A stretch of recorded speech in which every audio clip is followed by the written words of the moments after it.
हम कितना भी प्रेमपूर्ण व्यवहार करें, फिर भी कुछ लोग जानबूझकर हमें दुख पहुंचाते रहते हैं। ऐसे लोगों के साथ कैसे निपटा जाए?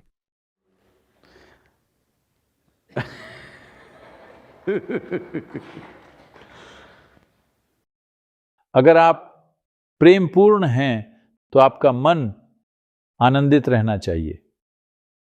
अगर आप सच में प्रेमपूर्ण हैं तो आपका मन आनंद से भरा होगा। अगर आप आनंद में हैं तो कोई आपको कैसे चोट पहुंचा सकता है?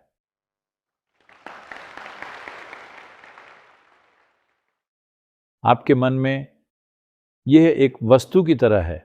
जब आप कुछ देते हैं तो बदले में कुछ पाने की अपेक्षा रखते हैं। यह तो धोखा है।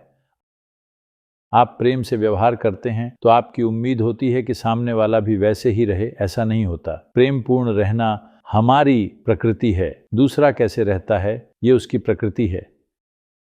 यदि आप प्रेमपूर्ण हैं तो प्रेमपूर्ण ही रहिए। अगर आप प्रेम में हैं तो आपका मन आनंदमय ही रहेगा। वो व्यक्ति क्या करता है यह उसकी समझ है। अगर वो आपको चाकू मारता है तो ये एक अलग बात है। इसे अलग तरीके से निपटना होगा। आपको जो पता है आप कहेंगे, उन्हें जो पता है वे कहेंगे। आप दुखी हो जाते हैं, यही है ना। अगर वो चाकू से मारते हैं तो ये और मामला है। वो अलग तरह से निपटना होगा। चाकू नहीं लगा है। जो आपको ठीक लगा आपने कहा, जो उन्हें ठीक लगा उन्होंने कहा। आप सोच रहे हैं कि आपने जो कहा, आपने जो किया वो तो अच्छा है, और जो उन्होंने किया वो दुख पहुंचाने वाला है। ऐसा नहीं है। हो सकता है वे आपकी मूर्खता सहन न कर पाने के कारण चोट पहुंचा रहे हों। किसे पता?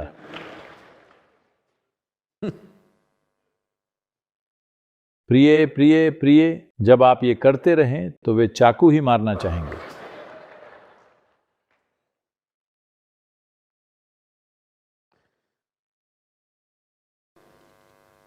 आपको जो पीड़ा हो रही है वो किसी और के शब्दों से नहीं हो रही। अगर कोई कुछ नहीं भी कहता तो क्या अंदर घाव नहीं सड़ रहा होता है? अगर आप ऐसे लव यू कर रहे हैं और उन्होंने कुछ नहीं कहा तो आपको चोट पहुंचेगी या नहीं?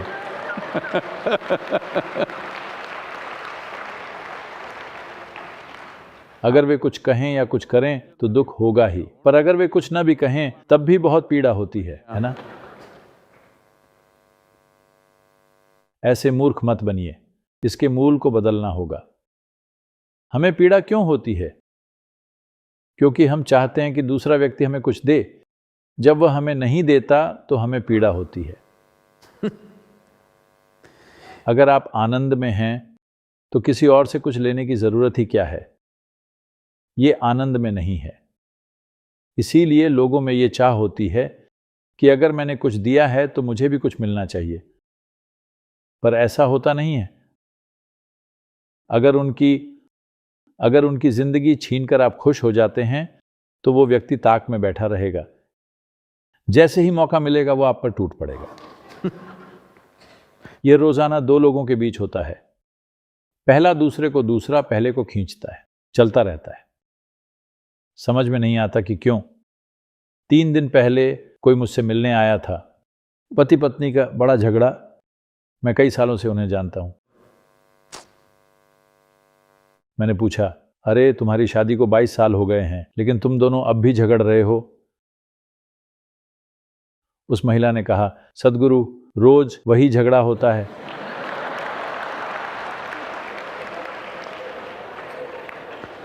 कोई नया झगड़ा नहीं होता, वही झगड़ा। ये ऐसा है कि 2 दिन अलग अलग रह लें तो अकेले नहीं रहा जाता।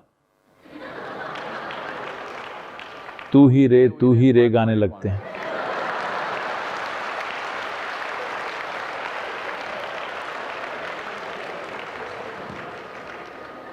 लेकिन जैसे ही साथ आते हैं 24 घंटे के अंदर लड़ाई शुरू हो जाती है।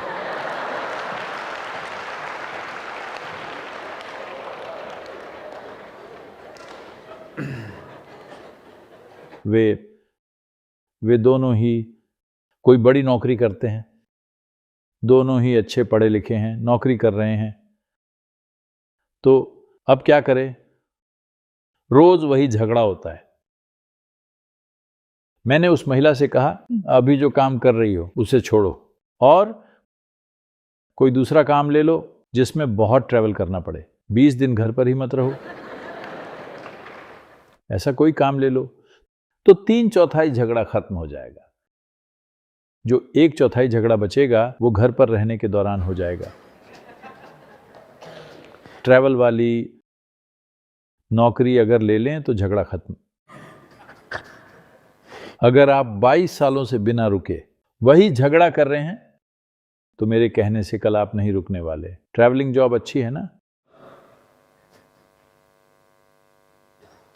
नहीं तो महीने में 10 दिन आश्रम में आकर रहो। आपने अच्छी पढ़ाई की है, प्रतिभा है, हम उसका उपयोग कर सकते हैं। 10 दिन यहां रहो, वहां 20 दिन रहो, यहां 10 दिन रहो, समस्या पूरी तरह खत्म। अगर महीने में 30 दिन आप लोग नहीं मिलते हैं तो जिस महीने में 31 दिन होंगे बस उसी महीने में मिलेंगे तो तू ही रे होगा, अच्छा रहेगा।